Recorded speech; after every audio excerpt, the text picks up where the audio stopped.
Hola, reciban todos un abrazo y un saludo cordial. A lo largo y ancho del mundo, las diferentes culturas siempre han tenido alguna imagen de Dios.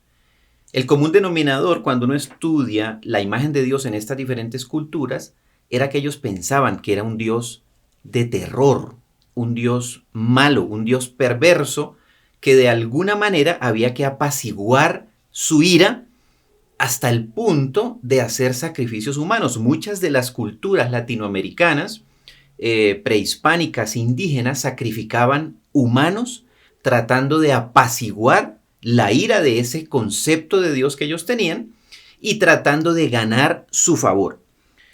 Pero aún hoy en día nosotros vemos personas que se flagelan con látigos en procesiones en Semana Santa, sangran, se lastiman, queriendo precisamente agradar a ese Dios del cual ellos tienen una imagen de un Dios castigador y que ellos merecen ese castigo y que con ese castigo ese Dios va a ser agradado.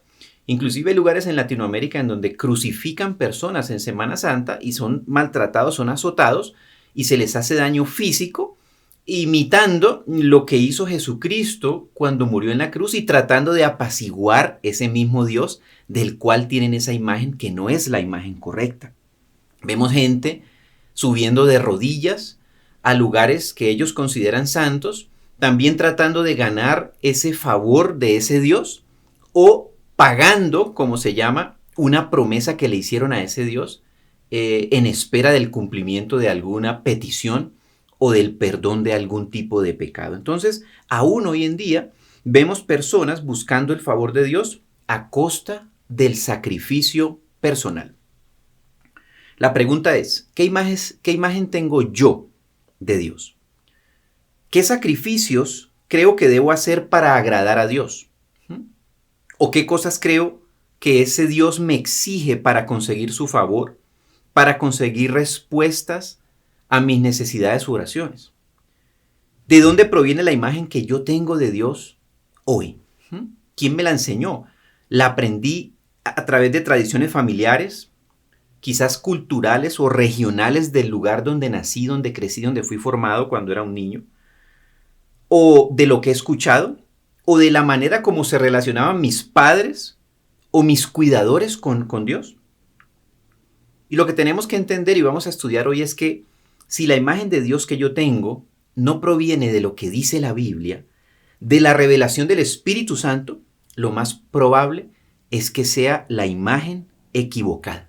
Y necesitamos conocer a Dios, al Dios de la Biblia, para tener la imagen correcta de Él y poder construir nuestra vida espiritual a partir de eso. Entonces vamos a orar y a pedirle al Señor que nos capacite por su Espíritu a través de la revelación para conocerle y entender quién es Él y cuál es la verdadera imagen que nosotros como sus hijos debemos tener de ese Dios amoroso. Padre, te damos hoy gracias y suplicamos que a través de tu palabra seamos enseñados, Señor, por tu Espíritu. Declaramos que tu palabra nos renueva hoy nuestra manera de pensar. Nos renueva la imagen que tenemos de ti, la que quizás aprendimos siendo niños, en la cultura en la que crecimos, en las prácticas religiosas que vimos alrededor, Señor bendito, de nuestra familia, de las personas que teníamos cerca, y que la imagen que nosotros tengamos de ti sea la que tú quieres que nosotros tengamos, la que describe tu palabra, la que vino Jesucristo a enseñarnos cuando vino a morir por nosotros y resucitó en un acto de amor y de entrega y de perdón y de misericordia. Así lo declaramos en el nombre que es sobre todo nombre de Jesucristo nuestro Señor. Amén. Muy bien. ¿Qué dice la Biblia acerca de la imagen de Dios? ¿Qué dice la Biblia? Vayamos al Salmo 89, 33 al 34. Esto es muy interesante, mire, dice, pero no quitaré de él mi misericordia, ni faltaré a mi fidelidad, no olvidaré mi pacto, ni mudaré lo que salió de mis labios. 4 cosas rescatamos en este versículo acerca de la imagen de Dios. Dice, no quitaré de él mi misericordia. Dios no quita, Dios siempre da. Dios no quita, Dios siempre añade. Entonces, si yo tengo una imagen de un Dios que me quita, es necesario que la renueve, que renuncia a creer que Dios es Dios que me quita las cosas que yo amo, que yo anhelo. Esa no es la imagen correcta de Dios y no es el Dios que describe la Biblia. La otra palabra que dice es, ni faltaré a mi fidelidad. Dios no falta a lo que ha dicho, a su fidelidad. Dios no se vuelve infiel conmigo, aunque yo sea infiel con él. Dice un versículo, Él siempre permanece fiel. Dice, no olvidaré mi pacto. Quiere decir que Dios no olvida las promesas que en su palabra hay para usted y para mí. Y por último dice, no mudaré, es decir, no cambiaré lo que salió de mis labios. Dios no cambia, Dios no olvida, Dios no falta, Dios no quita. Ese es el Dios de la Biblia. Entonces es importante comenzar a analizar y a preguntarnos, ¿será que yo creo que Dios quita? ¿Que Dios me ha faltado y por su falta, por su ausencia me ha pasado a mí algo que yo no quiero que me pase o a mi familia o a mis hijos? ¿Creo que Dios se ha olvidado de mí o creo que Dios ha cambiado y me ha abandonado? Si esa es la creencia, hay que anularla, rechazarla, resistirla, echarla fuera, porque esa no es la descripción del Dios de la Biblia. Y ahorita más adelante vamos a ver de dónde sale entonces esa idea y ese concepto errado que quizás muchos teníamos o aún venimos arrastrando de la imagen de Dios. Dios no cambia de parecer. Santiago 1 del 16 al 18. Amados hermanos míos, no os engañéis. Vamos estudiando palabras clave. Dice, no os engañéis. O sea que es probable que yo, a partir de un engaño, de una idea engañosa que se alojó en mi mente y en mi corazón, puedo tener la imagen equivocada de Dios. Hermanos, amados míos, no os engañéis. Toda buena dádiva y todo don perfecto viene de lo alto, desciende del Padre de las luces, con el cual no hay cambio ni sombra de variación. Esto es fascinante, mire, dice que de Dios viene todo lo bueno y todo lo perfecto. Todo lo bueno y lo perfecto. Quiere decir que de Dios solamente viene para mí la buena dádiva y el don perfecto. Desciende, dice. Y dice, en él no hay cambio ni sombra de variación. Quiere decir que Dios no cambia su esencia de que lo que quiere para usted y para mí es lo bueno y lo perfecto, y que eso desciende de lo alto. Versículo 18. En el ejercicio de su voluntad, Él nos hizo nacer por la palabra de la verdad para que fuéramos las primicias de sus criaturas. Y esto es bien importante. Si yo no nazco a un nuevo hombre, a una nueva mujer, a través de la palabra de verdad de Dios, voy a estar en una mentira continua y en un engaño con respecto a la imagen de Dios y creyendo que Dios es un Dios que viene con castigo, con enfermedad y con muerte a nuestra vida, como ocurría en las culturas que nos precedieron antes de nuestros días, aún en América Latina y en todos lados del mundo, como arrancamos hablando en este tema. Entonces, es muy importante ese tema del nacimiento a través de la revelación de la verdad. Y la palabra de Dios dice, conoceréis la verdad y la verdad os hará libres. ¿Y qué es la verdad? Cristo es la verdad. El conocimiento de Cristo es lo que me lleva a entender la imagen correcta de Dios, a entender a ese Dios que tiene planeado para mí lo bueno y lo perfecto continuamente y que no cambia y que no varía su idea para seguir bendiciéndonos y amándonos independientemente de lo que usted y yo hagamos, porque es porque Cristo ya lo hizo en la cruz. Siguiente punto es, Dios no miente ni se arrepiente. Escuchen esto, Números 23, 19. Dios no es hombre para que mienta, ni hijo de hombre para que se arrepienta. Lo ha dicho Él y no lo hará. Ha hablado y no lo cumplirá. Dice la Biblia que Dios no miente, que Dios cuando habla cumple, que Dios cuando dice hace, porque no es como los hombres que mentimos y que nos arrepentimos de las promesas que hemos hecho. Dios ha decidido amarnos, ha decidido perdonarnos, ha decidido darnos vida eterna. a través de Jesucristo. Y eso no tiene cambio.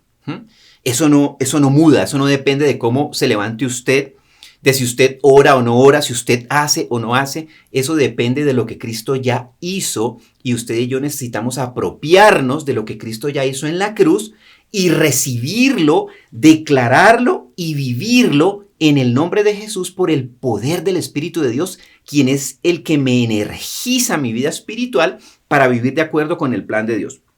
Entonces, cuando descubrimos lo que dice la Biblia de Dios y que quizás es diferente a la imagen que hemos tenido de Él, entonces necesito conocer cuál es ese Dios del cual habla la Biblia. Necesito renovar mi mente, mi corazón, y borrar esa falsa caricatura, esa falsa imagen que hemos tenido de Dios, entendiendo también de dónde provino esa falsa imagen que yo tengo o tuve de Dios, para cortar de raíz esa fuente de engaño y de mentira que vimos adelante y echarla fuera para siempre, e iniciar y seguir construyendo la imagen correcta de Dios en mi vida, que es fundamental para yo poder crecer espiritualmente, porque es muy terrible que yo pueda, o es muy complicado, muy difícil que yo pueda crecer espiritualmente cuando tengo la imagen de un Dios castigador, que un Dios que me falta, que me miente, que me abandonó, que me dejó, que me castigó con una enfermedad, que me pasó algo y me pasó algo fue porque Él no estaba conmigo. Eso no hay forma de que yo viva una vida espiritual fructífera si tengo esa equivocada imagen del Señor. Entonces, es muy importante conocer al Señor, ¿verdad? Porque si yo conozco a Dios, voy a conocer su voluntad para mi vida, voy a tener la imagen correcta de Él y voy a poder relacionarme con Él de la manera que Él quiere que yo me relacione. Entonces, ¿cómo vamos a conocer al Señor? La primera pregunta que nos vamos a hacer es, ¿dónde está fundamentada mi fe? ¿En dónde está fundamentada mi fe? 1 Corintios 2:5 dice lo siguiente: para que vuestra fe no descanse en la sabiduría de los hombres, sino en el poder de Dios. Si mi fe está basada en sabiduría de hombres, voy a estar continuamente tropezándome, porque los hombres son infieles, pecamos, tenemos errores, tenemos dificultades. Entonces mi fe tiene que estar basada ¿en qué? En el poder de Dios, en el poder de su palabra, en el poder de la sangre de Jesús, en el poder de la obra de Cristo en la cruz, en el poder de su amor para perdonar todos mis pecados y transformarme de modo que yo me ajuste a su voluntad, que es todo lo bueno que desciende de lo alto, como lo vimos antes, y todo don perfecto que viene de Dios para nuestra vida. Esto requiere que nos esforcemos. Oseas 6:3 dice algo muy interesante. Escuchemos esto. Conozcamos, pues, esforcémonos por conocer al Señor. ¿Sí? Esforcémonos es que yo lo tenga en mi agenda, el conocer a Dios. Yo lo tenga en mis planes. Yo ore por eso y le diga, Señor, yo quiero conocerte. Yo todavía no te conozco. Quiero conocerte. Quiero entenderte. Quiero entender lo que dice tu palabra, los planes que tú tienes para mí, y hacer esfuerzos conscientes para conocer a ese Dios del cual habla la Biblia. Entonces dice, esforcémonos por conocer a Dios. Su salida es tan cierta como la aurora, y Él vendrá a nosotros como la lluvia de primavera que riega la tierra. Es un versículo hermoso. Dice que Dios viene a su vida y a mi vida como una lluvia de primavera que riega la tierra. No como una inundación que destruye mi vida. No como una tormenta que me arrasa y me roba los sueños. No. Dios viene como una lluvia de primavera para hacerme florecer en el nombre de Jesús. Florecer en todas mis áreas. Ese es el Dios de la Biblia. Pero yo tengo que esforzarme por conocer ese Dios y por renovar la imagen de Dios que yo tengo y que quizás aprendí de la cultura donde crecí, de mis padres, de donde sea, de las redes, de lo que me dijeron, de las experiencias frustrantes que he tenido aún a nivel religioso, de los malos ejemplos religiosos que quizás me han rodeado.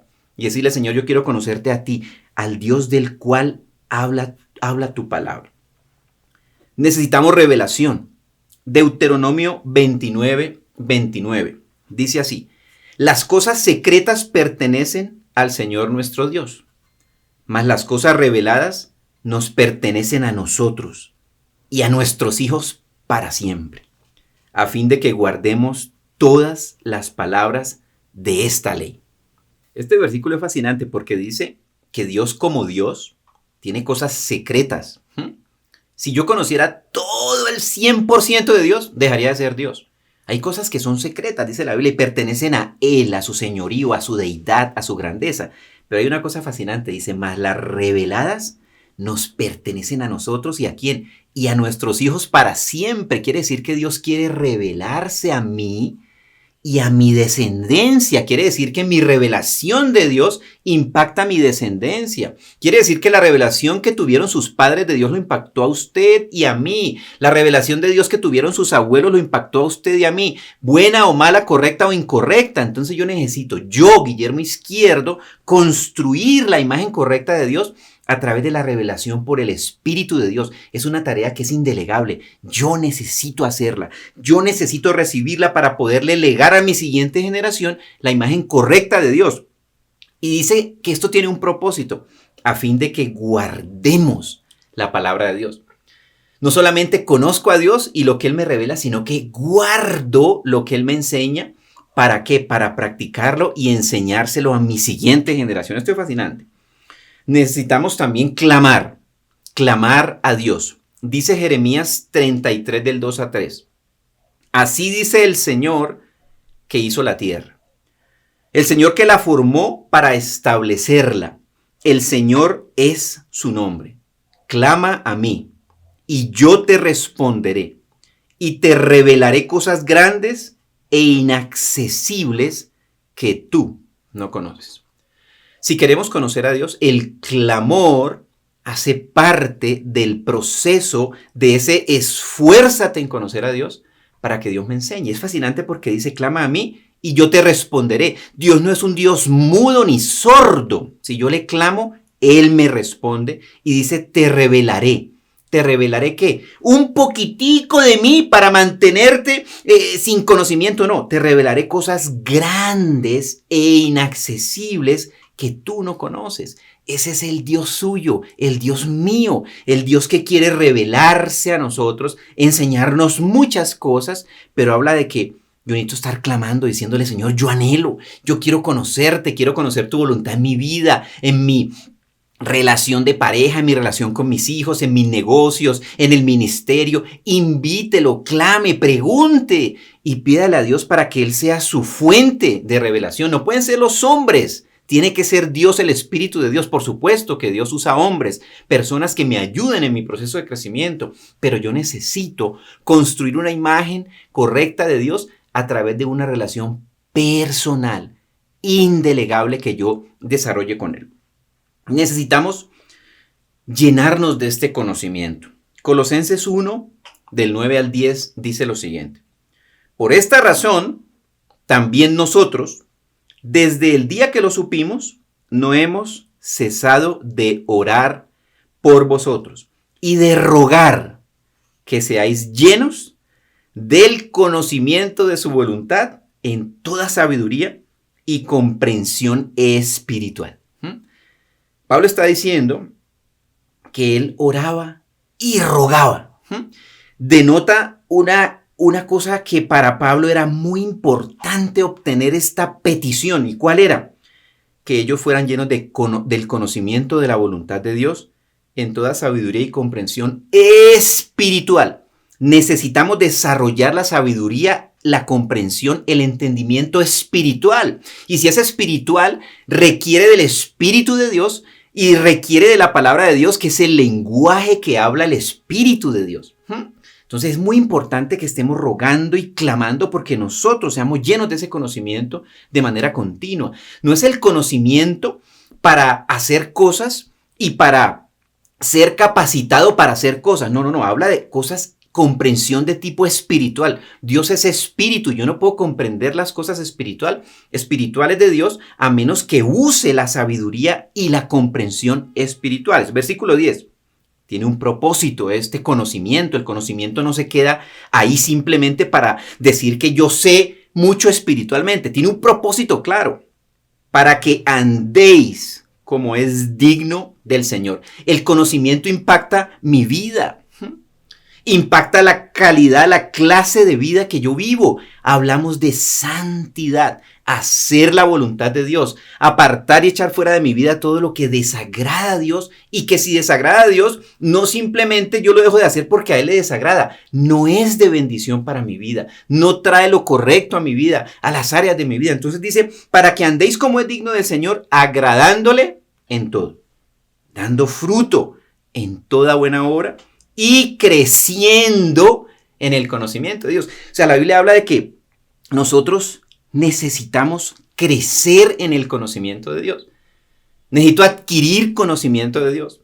Eso me lleva a un esfuerzo consciente de aprender acerca de Dios, de estudiar su palabra, de poner en mi agenda el estudio de la palabra de Dios, de involucrarme en los procesos formativos que tiene la iglesia a la que usted pertenece o donde usted se congrega. Y si no se está congregando, yo le sugiero que se congregue en una iglesia que tenga unos procesos formativos que lo lleven a usted a un crecimiento en el conocimiento de Dios, a un conocimiento de la revelación de Dios, a un entendimiento de las cosas del espíritu, de la comprensión y la sabiduría espirituales. Ahora, si eso es lo que dice la Biblia, y si Dios es un Dios de amor, que se quiere revelar a nosotros, que nos quiere hablar, enseñar, que no miente, que no cambia sus promesas, que nos ama, que nos perdona. Entonces, ¿de dónde ha salido esa mala prensa que tiene Dios? Esa mala imagen que hay de Él a lo largo y ancho del mundo. Y ahí nos vamos a la siguiente pregunta. ¿Quién ha sembrado la falsa imagen de Dios que hoy hay en el mundo? Nada más y nada menos que el diablo. Vamos a ver cómo lo hace para estar seguros de que no lo haga en mi vida, ni en mi familia, ni en mi matrimonio, ni en mis hijos, ni en lo que me corresponde a mí cuidar y tener cuidado. Versículo 2 de Corintios 11 del 3 a 4. El diablo empieza a trabajar la mente, lo que yo pienso acerca de Dios. Pero temo que, así como la serpiente con su astucia engañó a Eva, vuestras mentes sean desviadas de la sencillez y pureza de la devoción a Cristo. Entonces el diablo quiere contaminar mi mente para desviarme de la devoción a Cristo, del amor a Cristo, de conocer al Señor, su amor, su obra en la cruz, su gracia, su perdón, su misericordia, los planes que Él tiene para mí. Usando, dice, la astucia y el engaño, falsas doctrinas, mentiras, ideas erradas de Dios, falsa imagen de Dios, ¿sí? La imagen de un Dios castigador. ¿Y por qué está ocurriendo esto del COVID si Dios es tan bueno? ¿Y por qué se mueren los inocentes si Dios es tan bueno? Estas son cosas que el diablo pone en la mente de las personas y que los alejan de Dios, los alejan de la voluntad de Dios. Versículo 4. Porque si alguien viene y predica a otro Jesús, a quien no hemos predicado, o recibís un espíritu diferente, fíjese esto, recibís un espíritu diferente, está hablando de que hay otros espíritus diferentes al Espíritu Santo de Dios. ¿Y estos quiénes son? Los demonios. O recibís un espíritu diferente que no habéis recibido, o aceptáis un evangelio distinto que no habéis aceptado, bien lo toleráis. Entonces yo no puedo tolerar algo que vaya en contra de Cristo, en contra de su palabra, en contra de su amor, en contra de la misericordia, en contra de que Dios es un Dios que no cambia, no muda, que de Él viene todo lo bueno, todo lo puro, todo lo noble, todo lo santo, todo lo digno, todo lo que es de buen nombre. Entonces, el enemigo quiere robar, matar, destruir y sembrar en nosotros la duda como la sembró en Eva. La duda de Dios, ¿sí? Porque lo que le dijo el diablo a Eva era que Dios era un mentiroso, que Dios estaba mintiendo, que Dios la había engañado. Eso la lleva a pecar, y una vez peca ella y peca Adán, entra la muerte al mundo, entra la enfermedad al mundo, porque la paga del pecado es la muerte. Ese no era el plan de Dios, ese lo metió el diablo. Y de ahí en adelante él ha seguido una estrategia y es hacerle creer al ser humano a través de desviarle su mente que Dios es un Dios que lo castiga, que le manda enfermedad, que le manda ruina, que le manda necesidades económicas, que manda plagas. No es cierto. Eso entró cuando el ser humano abrió la puerta a Satanás, le cedió la autoridad que Dios le había dado, entra Satanás a ser el príncipe de este mundo. ¿Con qué? Con muerte, con enfermedad. Pero Cristo lo venció en la cruz. En la cruz Cristo venció la muerte, venció al diablo, venció la tentación, venció la enfermedad. De modo que si alguno está en Cristo, dice la Biblia, nueva criatura es. Las cosas viejas pasaron, aquí todas son hechas nuevas.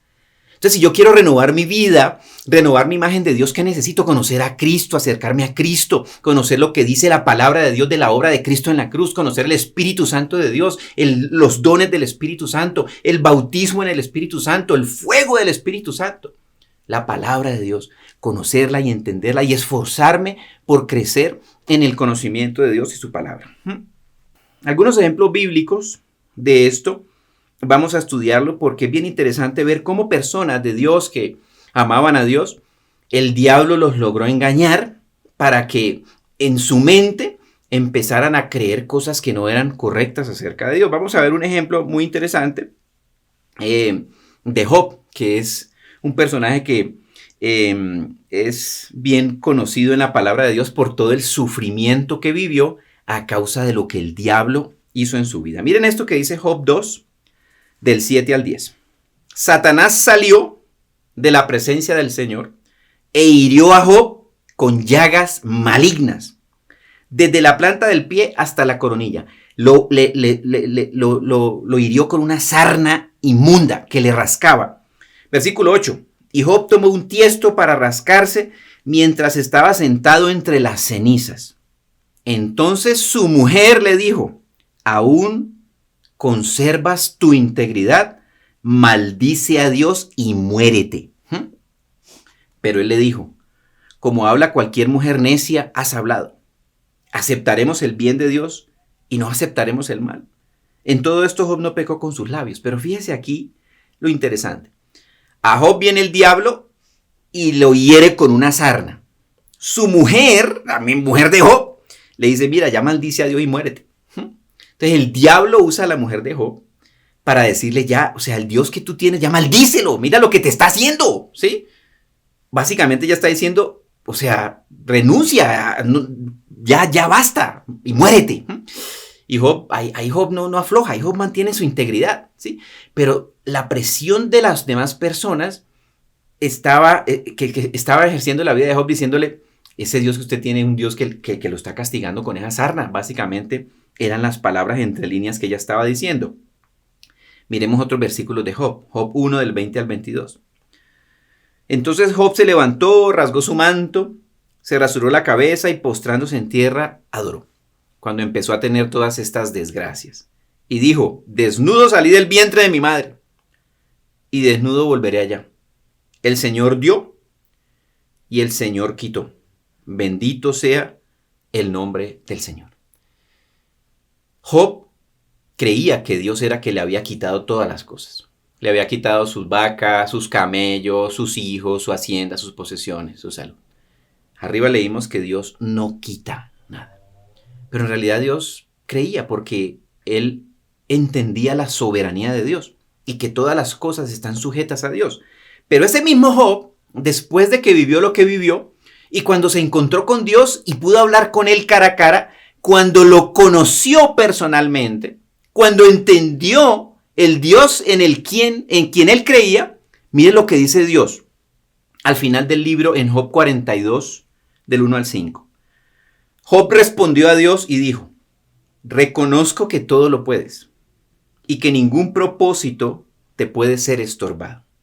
Dijiste: ¿quién es el que oscurece mis designios con palabras sin sabiduría?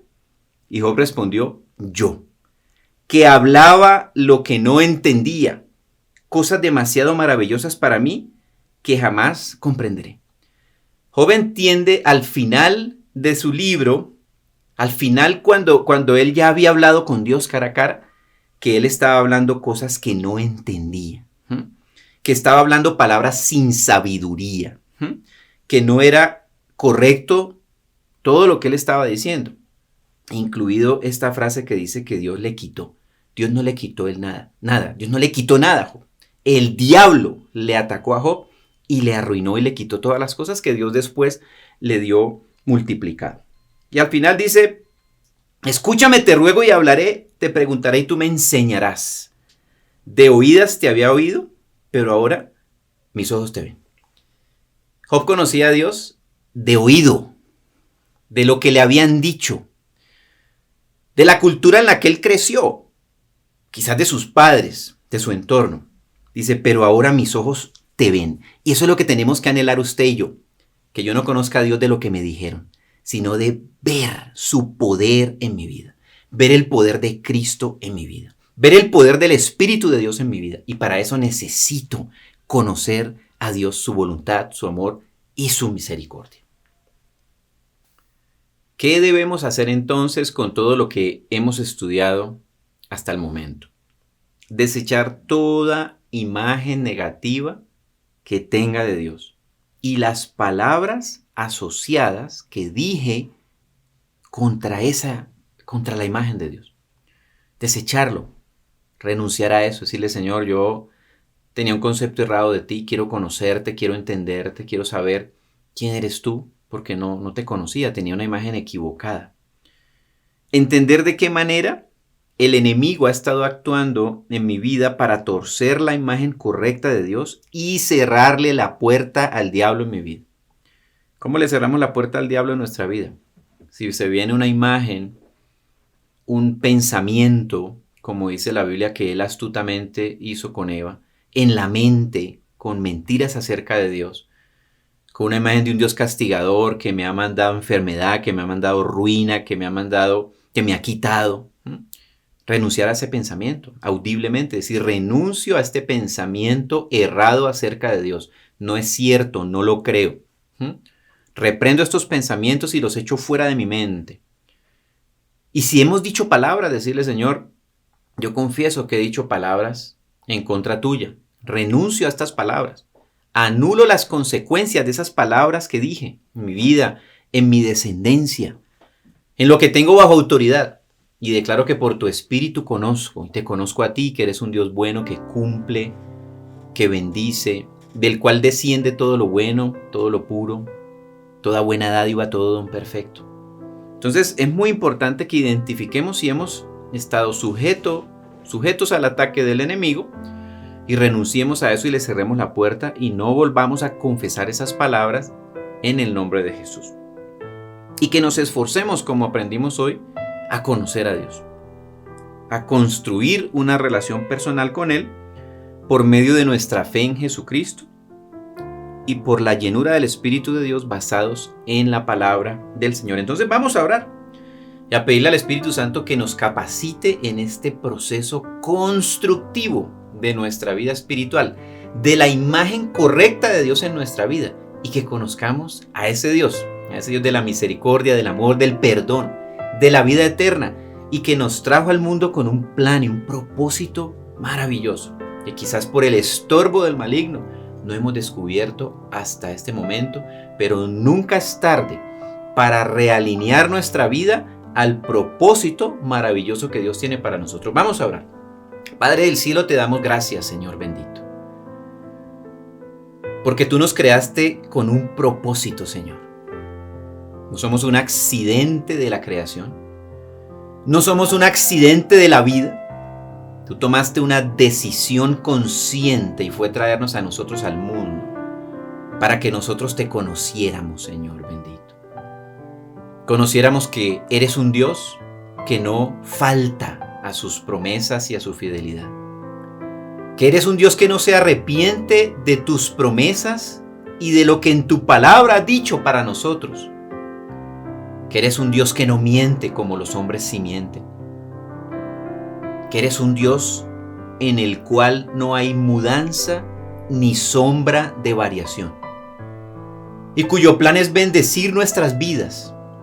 Porque tu palabra dice que de ti viene todo don perfecto y toda buena dádiva. Nada más puede salir de Dios. Dones perfectos, buenas dádivas. Pero el maligno, dice tu palabra, Señor bendito, que ha usado la astucia para poner pensamientos mentirosos acerca de ti. Hoy, Señor bendito, yo reconozco que he tenido pensamientos que no son de acuerdo a lo que dice la Biblia acerca de ti. Que quizás te he culpado de las cosas que han pasado en mi vida difíciles. Quizás te he culpado de las enfermedades que han venido a mi vida o a mis familiares o a mis seres queridos.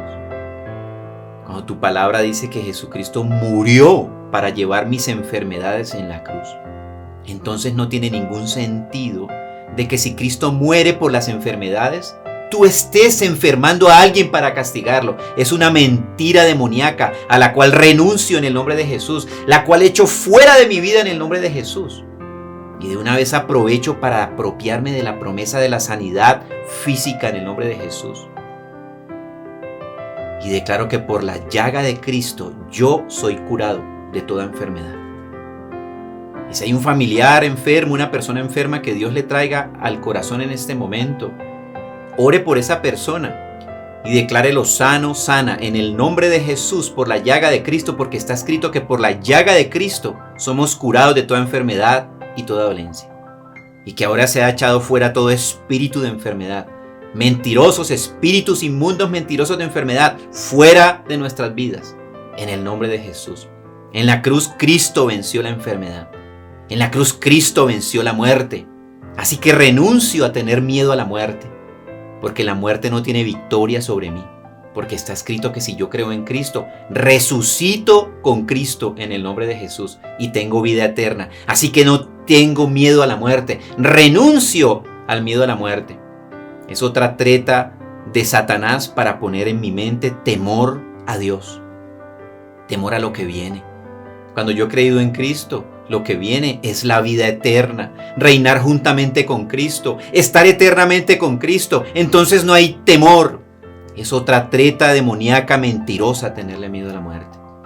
Hoy renuncio al miedo a la enfermedad. Enfermedad, no te temo porque Jesucristo te venció en la cruz. Renuncio al miedo a la enfermedad. Y declaro que mis órganos que han sido declarados enfermos, yo en el nombre de Jesús los declaro sanos, regenerados, revitalizados, vivificados por el poder del Espíritu de Dios en el nombre de Jesús. Porque de Dios viene toda buena dádiva y todo don perfecto, incluida la sanidad, la medicina, el perdón de pecados. Hoy también renuncio a creer que tú eres un Dios que me acusa por mi pasado, por los errores que he cometido, los pecados, las faltas. No es cierto, porque Jesucristo murió en la cruz por mis pecados, dice la Biblia. Y si yo confieso mis pecados, tú eres fiel y justo para perdonarme y limpiarme de toda maldad. Y tú los olvidas para siempre, los echas a lo profundo del mar y nunca más me vuelves a acordar de los pecados que yo cometí en el pasado. Es otra treta de Satanás para poner en mi mente culpa y ponerme a creer que Dios es un Dios acusador que continuamente me está recordando mis pecados. No es cierto. Mis pecados murieron con Cristo en la cruz y yo me declaro rociado con la sangre de Jesús que me limpia todos mis pecados. No debo nada, dice la Biblia.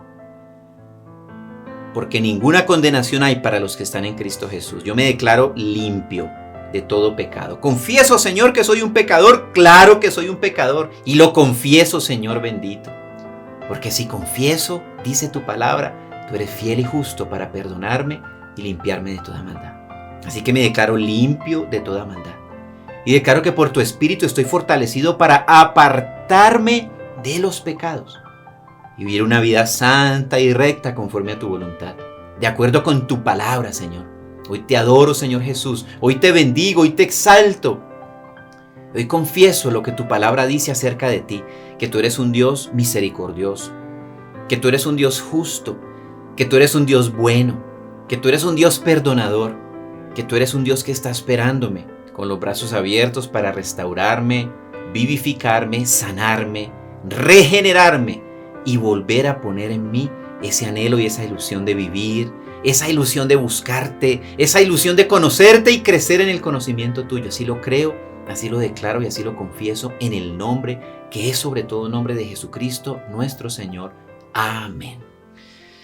Bueno, yo creo que tenemos una tarea muy interesante y es proponer esforzadamente en nuestra vida el conocer a Dios, proponernos eso como una meta y como un propósito, conocer al Dios del cual habla la Biblia y renovar nuestra mente con base en cualquier concepto equivocado que podamos tener de donde sea que haya sido originado, entendiendo que detrás de todos esos falsos conceptos de la imagen de Dios está Satanás. Yo no quiero a Satanás en mi mente enseñándome cosas mentirosas acerca de Dios y su palabra. Así que los invito a que continuemos multiplicando esta palabra, compartamos este tema con nuestros amigos, nuestros familiares y pongamos en práctica todo lo que Dios nos ha hablado en este día para que la palabra de hoy llegue hasta lo último de la tierra. Los bendecimos y nos vemos muy pronto con otro tema fascinante de la palabra del Señor.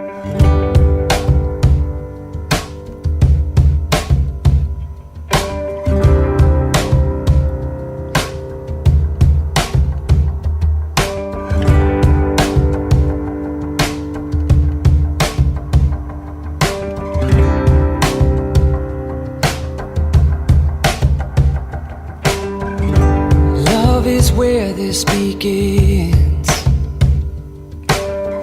Thank you for letting me in. I never had to pretend. You've always known who I am, and I know my life is better because you're a part of it. I know without you by my